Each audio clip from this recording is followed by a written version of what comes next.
मुकेश कहता है, माँ मैं तुम्हें इस हाल में छोड़कर कैसे जा सकता हूँ। लेकिन उसकी माँ कहती है, तुझे मेरी कसम, नहीं तो मैं अन्न जल त्याग दूंगी और मर जाऊंगी। माँ की जिद के आगे मुकेश हार जाता है और आरती को लेने उसके घर पहुंच जाता है। आरती को अभी कुछ ही दिन हुए थे शादी करके आए हुए। सब कुछ अच्छा चल रहा था।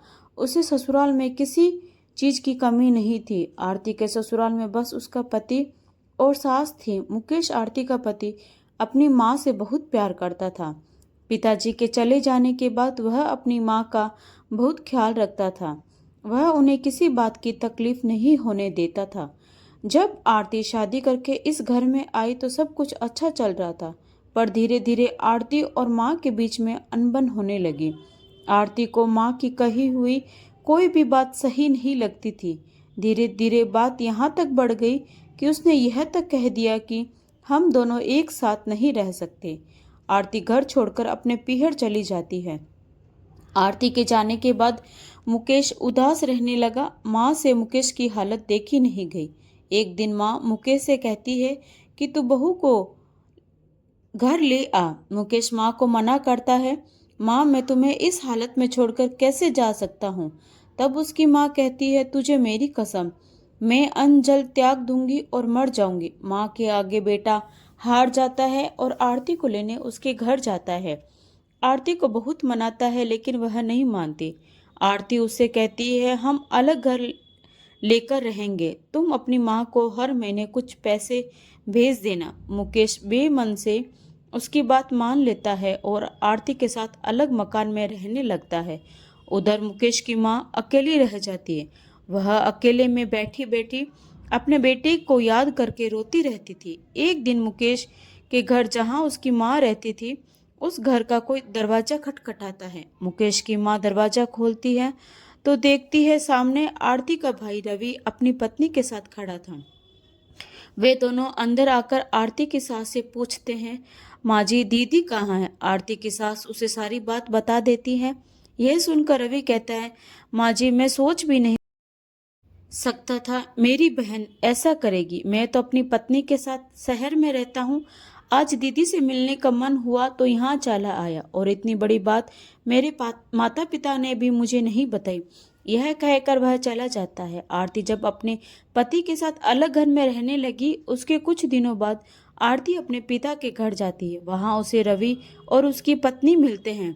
आरती अपने भाई भाभी को देखकर बहुत खुश होती है और कहती है, भैया आप कब आए, मुझसे मिलने क्यों नहीं आए, और माँ पिताजी कहाँ हैं। तब रवि ने कहा, मेरी पत्नी माँ पिताजी के साथ नहीं रहना चाहती थी, इसलिए मैंने उन दोनों को घर से निकाल दिया, और तू भी अब कभी यहाँ मत आना। यह सुनकर आरती के होश उड़ जाते हैं। वह रोने लगती है और कहती है, भैया आप मुझसे इतना प्यार करते थे, आज कैसी बातें कर रहे हो, और इस उम्र में माँ पिताजी कहाँ जाएंगे, आप उनके साथ ऐसा कैसे कर सकते हो। तब रवि ने कहा, जब तू अपने सास के साथ ऐसा कर सकती है तो मैं क्यों नहीं कर सकता, मैं भी तो तेरा भाई हूँ। यह सुनकर आरती को अपने किए पर बहुत पछतावा होता है। वह भागकर अपने घर पहुंच जाती है और मुकेश के पैरों में गिर जाती है। मुकेश के पूछने पर वह सारी बात उसे बता देती है और कहती है, मुझे माफ़ कर दो और माँ के पास ले चलो, मैं उनसे माफ़ी मांग लूँगी।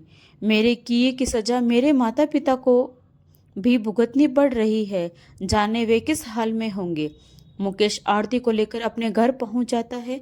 घर में घुसते ही आरती अपनी सास के पैरों में गिर जाती है और अपने किए व्यवहार के लिए माफी मांगती है।